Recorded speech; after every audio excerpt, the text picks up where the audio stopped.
Perfect. So Amanda, are you happy for me to kick off? Yes, over to you. Wonderful. Amanda, thank you so much for inviting me to be a part of Skill Up. It's a really great initiative, and I think the after hours sessions are always a bit of fun.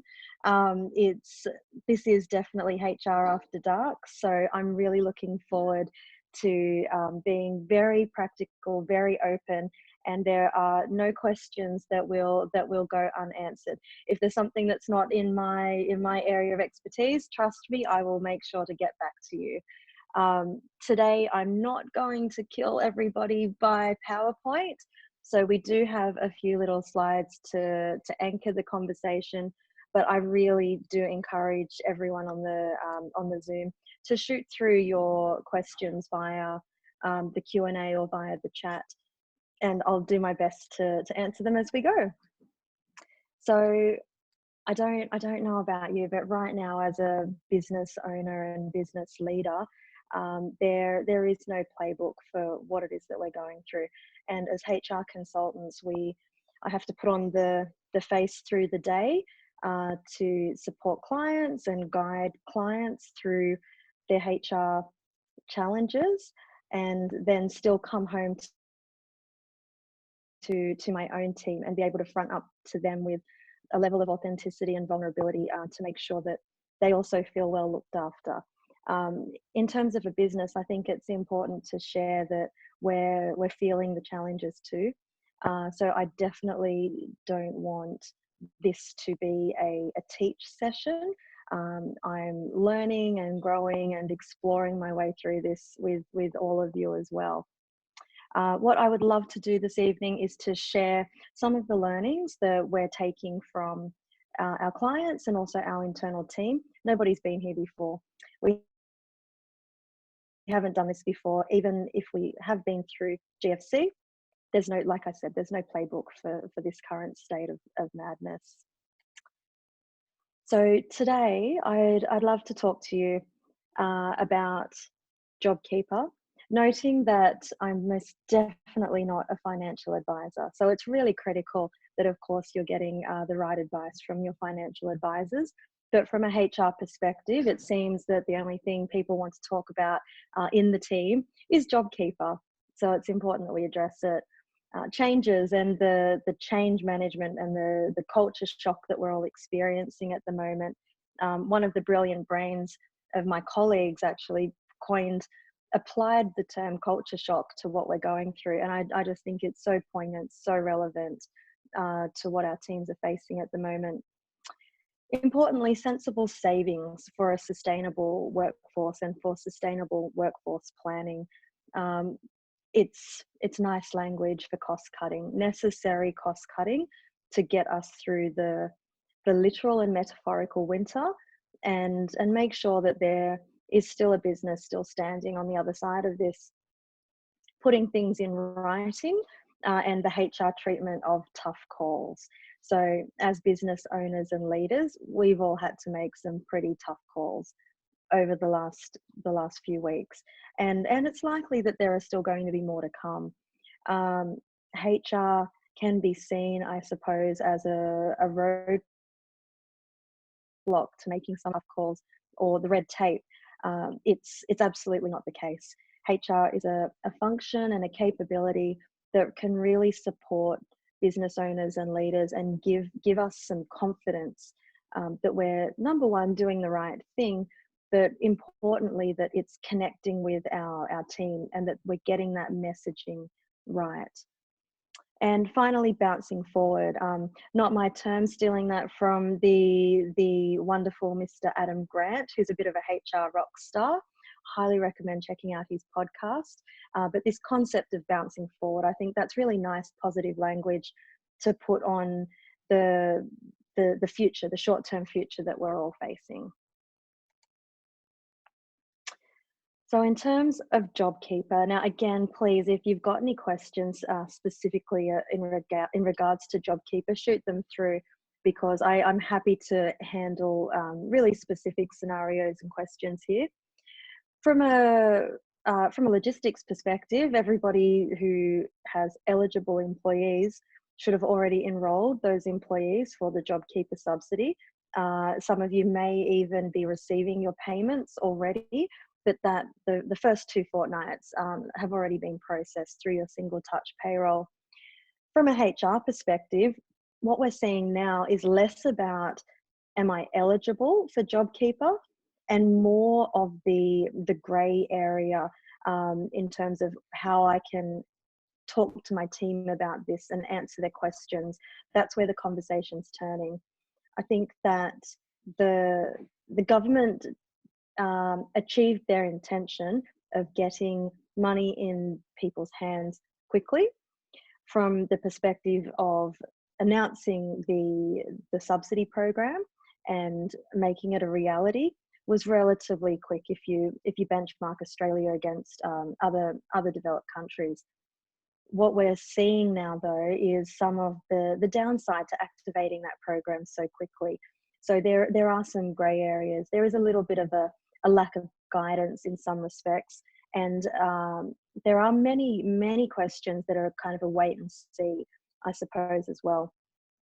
Some of the common questions that are really keeping business owners up at night are in relation to, how do I ask my team to come back to work? So if we take the scenario where JobKeeper applies, so you have employees who are eligible for JobKeeper, and you may have stood them down, you may have reduced their working arrangements, but now that JobKeeper's in play and we're seeing those funds come through,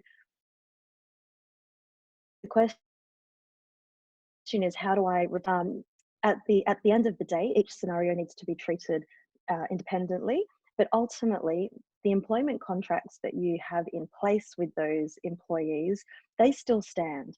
And as employers, we can still reasonably ask people to, or expect people to, work to their employment contracts, just like we have an obligation to meet our obligations in regards to those employment contracts. Not wanting to return to work, it could be for reasons related to COVID-19, a fear of returning to the workplace, for health reasons. It might be because our team need to maintain carer responsibilities. I know plenty of mums and quite a few dads have been taking on that dual role of school teacher of late, and we're all the BBC guy where a 2-legged or 4-legged child has walked into the background of a Zoom call lately. But in terms of returning back to meaningful work, we still need to be reasonable about what we're asking. So that means maintaining employees' pay rates in accordance with their employment contracts or the award that they're working under. So we can't ask them to work to JobKeeper $1,500 a fortnight, but be out of pocket in terms of their annual salary that they expect. We can't ask them to work arrangements that weren't already in place before without any sort of consultation. So if their ordinary working days are Monday, Tuesday, Wednesday, we still need to consult with them if we wanted to change that arrangement. But ultimately, as employers, we do have a right to ask people to return safely to the workplace, and we'll talk about that a little later on in regards to what safe looks like. Some other commonly asked questions when it comes to JobKeeper. There's a lack of understanding, I think, with some employees about what the subsidy, who the subsidy goes to, basically. So there's the subsidy, as we know, covers employers' costs, generally speaking, when in regards to salaries. Some employers are taking the approach that will also cover annual leave costs. So if employees have an annual leave balance and we're directing them to take that leave, JobKeeper can effectively cover that cost. Other employees are applying the JobKeeper payment on top of leave provisions. As it stands, there is no wrong answer. There is no wrong scenario with either of those two situations. It's, I guess, the challenge is in the communication.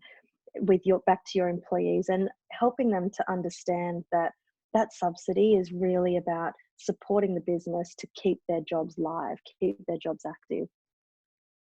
That the communication piece here is absolutely critical, and I would strongly recommend getting in front of your team, getting in front of their questions. They have the same information that we do.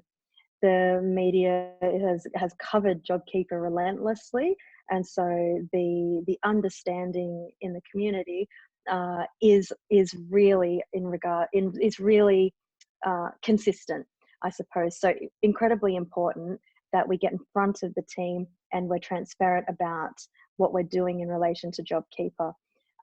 That means keeping them informed about when we're enrolling them, even keeping them informed about when that subsidy money comes into our accounts, from the perspective of giving them some confidence and comfort that yes, we're receiving the subsidy, yes, it's helping the business, and yes, we're keeping the job. I've just had a question pop up about superannuation. This one's a little bit tricky, I suppose. If an employee is working ordinary hours, so if they're performing their role, or a role that you've both agreed that they will play, and they're getting paid for those ordinary hours, we need to pay super on those hours. So ordinary hours are superable. If there's a top-up payment, so JobKeeper in its current state requires us to top up the employee's wage so that it's hitting that $1,500 mark, there is no super payable on the top-up amount. So if you're running your payroll through a platform like Xero, for example, there's a separate earnings line for the JobKeeper top-up payment, and strongly recommend that you speak to either your bookkeeper or your accountant just to make sure that you've got that in your software, so that you're not paying something that you don't have to. Another example, I'll give you a couple of examples there. If you have employees who are essentially stood down or are on leave without pay and receiving the $1,500 JobKeeper amount, none of that $1,500 would be superable because they're not performing work in ordinary hours. I hope that's answered that question. Look, this is after hours, so we've got a few little light points in here. So ScoMo says what? As I'm sure as you're aware, in the last week, our Prime Minister did drop the comment that JobKeeper will be reviewed, which definitely caused some ripples in many areas of the business community. Unfortunately, the genie's out of the bottle, and the JobKeeper program is really giving employers a level of comfort and confidence that they can continue, and giving employees some level of confidence that they will continue receiving a payment of some sort. It doesn't mean that they can't review that program. They've been quite clear about the fact that the 6-month duration is a maximum duration, and if they do, then we're going to need to respond. Something to be mindful of as employers: any promises that we're making our employees, particularly if they're in writing, or if you've provided some documentation to formalize changes to work arrangements, we need to be very careful that we're not committing ourselves to some unintended obligations. So for example, if we're assuming that JobKeeper is going to continue for the duration of that 6 months, it's important to add a little asterisk in there to ensure that the employee understands that we'll commit to this whilst they are eligible, and whilst we still continue to receive the subsidy payment.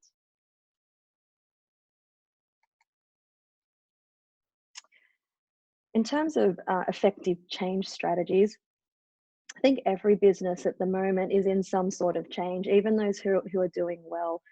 That change may or may not be contraction or a reduction in revenue or employees. It might simply be a shift to working from home. And I know that definitely some businesses have made that transition much more easily than others. speaking from my own perspective, our team was already quite comfortable with remote working. We have our 30 consultants are spread across numerous states, so it gave us the opportunity to really embrace the technology that we already have in play and the practices that we're already comfortable with. And it was a little bit of a challenge, I suppose, to take that to the next level. And I'm happy to talk more on remote working and virtual work initiatives that we've implemented if anybody wants to hear about that. But in terms of effective change strategies, consultation is a really critical first step. And it's important to be clear that consultation and communication aren't necessarily the same practice,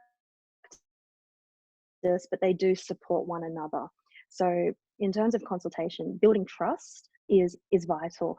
Where we're seeing a lot of business owners make changes to the employment relationship under the pressure of the current environment.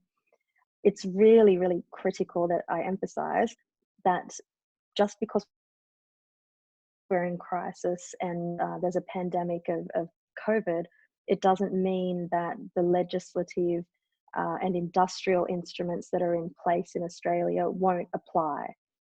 And right now, we're still in somewhat of the entry phase where everybody, including the powers that be, are figuring out what this all means. I'll note one of my colleagues shared with me this week that there's been an increase in complaints to the Fair Work Ombudsman. And that could be for a variety of reasons. It might simply be that there's more dismissals, more terminations than usual, that people are under unprecedented stress and pressure. But at the end of the day, it's a sobering reminder that as employers, we do live in a country where the laws of the land are quite strict on us, and Fair Work has relaxed some of those guidelines and some of those interpretations of awards, for example, and that's all available on the Fair Work website, which is helpful, certainly helpful. For example, when we're looking at changing the nature of people's work and the roles that they play, Fair Work's been quite clear on relaxing some of those guidelines. But ultimately, we do need to take care that we're not setting ourselves up for some pain down the track. Consultation also has the benefit of building trust. If we're not dictating and giving instruction to our team, if we're asking their opinion and asking how these changes might affect them, it most certainly has that result of building trust. And I'll skip across to control there, because I think a really relevant avenue to consider is agency. By consulting with people, our employees, we're effectively giving them some agency over their future, over their work, their job, their situation. And just by allowing people to have that agency helps them feel a little more in control and a little less overwhelmed. So the rolling effect of that is that when there is bad news to be had, there's a level of acceptance and readiness that is really important as humans, but also vital to maintaining some semblance of good culture in a really tough time. A very practical example of this is when we are looking at cost reduction strategies, putting it out there to your team to ask them the question, what can you do to help? What are you willing to do? What are you able to do? It's an invitation to involve them in decisions about their future, and a really nice test of your culture as well, to see what comes back. I'll just be clear, it still doesn't mean that as business owners we don't have to make tough decisions. It's likely that what you do get back is going to be maybe halfway, maybe 75% of what you are going to need to do as a business owner. And it doesn't take the responsibility from us in having those really, really tough, really shitty conversations sometimes. our communication, it's important that it's clear. Uh, it's easy to fall into the trap of waffling, I think, when we're uncomfortable or when we ourselves are uncertain. Uh, in fact, some of our country's leaders, I would suggest, have fallen into that trap as they've drip-fed information, particularly at the start of the crisis, made it very, very difficult for business owners to receive some of that information on a Sunday afternoon, only for it to change come Monday. So it is a tough call to be able to pass that on to our teams in a clear way that shows them that we know what we're doing and that we've got some control. But at the same time, making sure that that communication is often and authentic. It's vital. It's okay to say, I actually don't have the answers here. It's okay to lean on the information. In fact, I would recommend that we lean on the information that's out there from trusted sources. So from government websites, from the Department of Health. There's plenty of misinformation and information that is construed in a certain way. Coming back to the government's comms is a good strategy, I think, in these times. So if we talk about some different strategies to manage sustainable workforce planning, temporary overhead reduction. So this can be everything from your employee benefits programs to bonus and commission schemes. I'll note that it's really important that we still consider the employment contract and any sort of contractual arrangements that you might have with your employees. It doesn't mean that it can't be changed. There's a level of reasonableness, I think, in people. Everybody understands the scenario that we're in, but it may mean that you need to revert back to the consultation phase a little more. Also, rethinking learning. So from a HR perspective, it really hurts me to say this, but learning and development programs, they're typically the first to go when times are tough. The unexpected upside, or one of the unexpected upsides of the current climate, is that there is so much great learning that is available for free. Companies are out there really wanting to give back.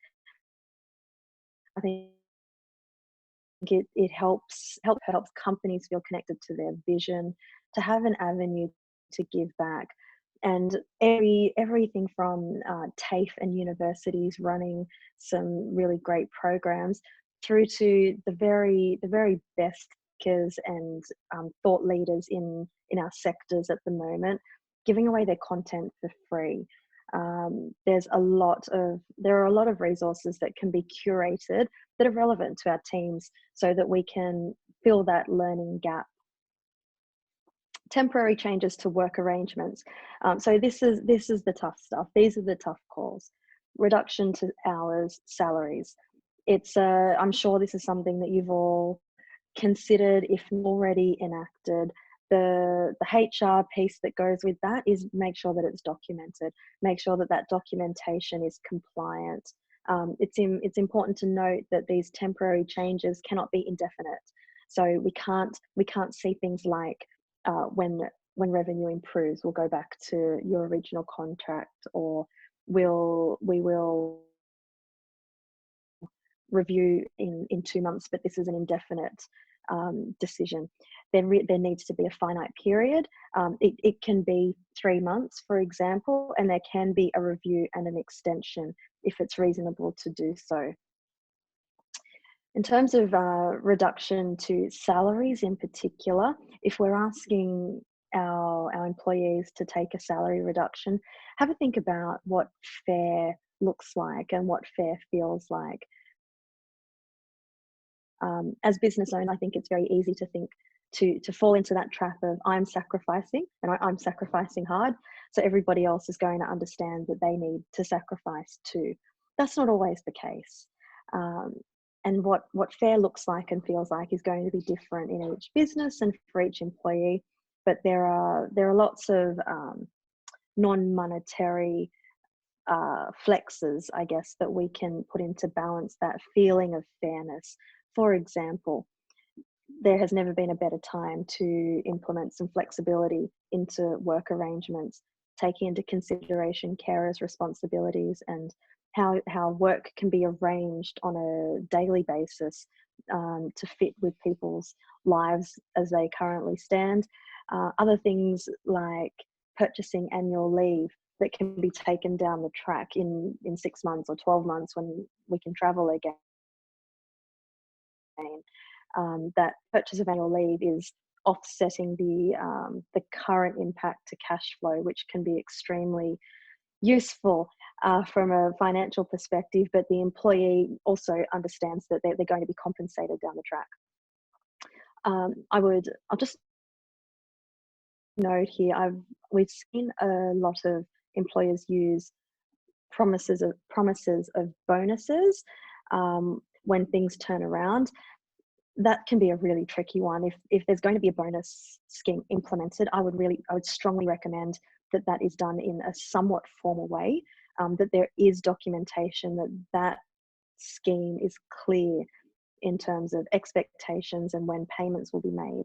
Because again, we don't want to find ourselves committing to something with the very best of intentions and not be able to meet those commitments down the track. And finally, some more permanent changes in relation to restructures and redundancies.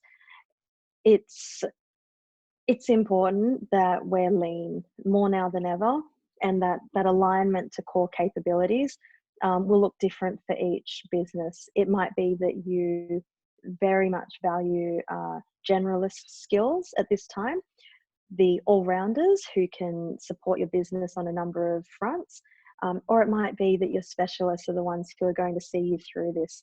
Noting that this is a permanent change, and even though we're in this crisis scenario, redundancies still need to be treated as they would in any other circumstance. So the redundancy must be genuine. We must be fulfilling the criteria of Fair Work guidelines, and we must be paying the redundancy payments that are owed to that employee.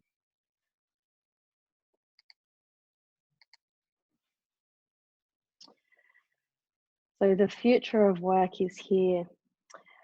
It's been forced upon us, and the reaction from employers has been really interesting to watch. I think when all of this is over, the anthropologists among us are going to have a field day looking at how we responded to these things.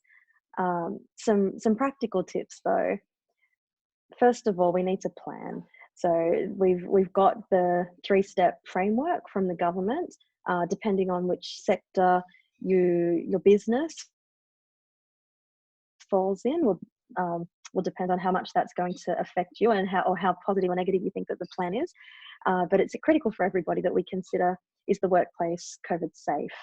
And that is going to cover everything from how are we transitioning people back into the workplace if it is a physical space, or how are we continuing to ensure that their mental health and connection is looked after if we're going to continue to work remotely for a while. For example, if you're not intending to return to work until step 3 of the framework. The new normal, is a term that has been bandied around quite a bit. It doesn't make it any less relevant though. And again, I'll use that metaphor. Now the genie's out of the bottle. Employees understand what flexible working looks like. They understand what it means to have some, maybe even some balance back in life. Those of us who are very, very busy before and have now, we've sort of had some space forced on us. There's going to be a level of, well, what of that do we want to take forward, and what is it that we're leaving behind? And I think these are really good questions to collaborate with your team around as well, asking them from a business operations and cultural perspective, what is it that we're agreeing to leave behind, and what is it that we as a team must take forward. Long-term planning, I I'll share with you in early March, perhaps it was late February of this year, my fellow shareholders and we sat in a room here in Sydney and made all of these grand plans. We were on track. We had a great, what we thought was a great strategy for growth. We committed to actions, we set our goals, and we left that day feeling really, really good about the year ahead and really good about ourselves. And then obviously COVID hit, crisis hit, and all of those plans are out the window. I cannot bring myself to think about what a potential 18-month recession looks like, and compare it and benchmark it against those plans. Nor is it comfortable to think that it's going to take us potentially 3 years to bounce back to where we had intended to be this year. What is palatable though for myself and I think my team is to chunk down those long-term goals which haven't changed and look at our strategic planning in sprints. There's a level of fulfillment and comfort in having something that's achievable and almost tangible in front of us, and that might be a 3-month plan, it might be a 2-month plan, but understanding, does working in sprints have any benefit for me as a human who wants to feel motivated and wants to feel like I'm achieving, and really importantly for our team, so that they can remain connected to that strategy and connected to the vision that we have as a company. I'm going to challenge those of you on the call, on the webinar today, to think about what your commitment is moving forward. From a HR perspective, there's the hard and there's the soft, there's the dark and there's the light. Compliance and protection of your business is critically important, and HR weaves in and out of every decision that we make when it comes to people. I guess the light side of practical HR is to think about every action that we take as a decision maker, every decision that we make has a flow and effect with our team. And we now more than ever, during times of uncertainty, now more than ever, it's critical that we're meaningful in those decisions. So 3 things, 3 very simple things. Be clear in your message. So what am I sharing? What is my message to my team on a regular basis? And by this, I don't mean this is what we're doing this week. It's more about how am I showing up in a vulnerable, authentic way. So how am I feeling? If I'm scared, am I willing to share with the team that I'm scared? Here's why, and here's what I'm doing about it. If I'm willing to share with my team, do you know what? We had a really bad month. We nailed that revenue drop for JobKeeper. We did really well there, but nothing else, guys, nothing else worked this month. What are we doing about it? Health check your team. This is more than the "Are you okay?" question, which is incredibly important, of course, but testing the temperature of genuinely, are they doing okay?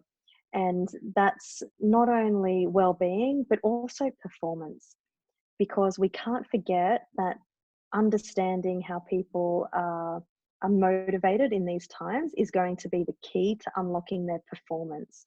At the end of the day, we still have businesses to run. We still have clients or customers or people who have expectations of our business. And poor performance, underperformance in this time is going to be even more challenging to deal with, from not only a practical perspective of it's hard to get in the same room, but a human perspective. We do not want to be performance managing individuals at sort of a show cause level during this time. So let's try to identify those signals early. And then finally, pick your plays. So focus on what can we control in the next 3 months, for example. What is changing? Do we need new workflows? Do we have a new workforce rhythm? Do we have a new meeting rhythm? Is there a different way that we're approaching communication? Is there new language that we're bringing into our business? You know, do our values still fit? Is our mission still on point? And importantly, I think, is a retrospective. How did we do over the last 2 months? Did we handle things to the expectations of our customers, to the expectations of our team? That might be very simple, asking our team for some feedback, or issuing a quick pulse check. It really depends on the feedback culture that you have embedded in your team already.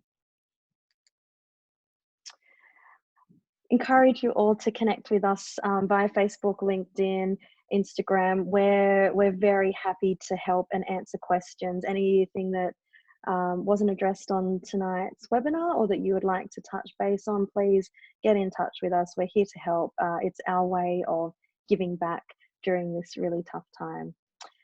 Wishing you all the best. Stay safe, stay healthy.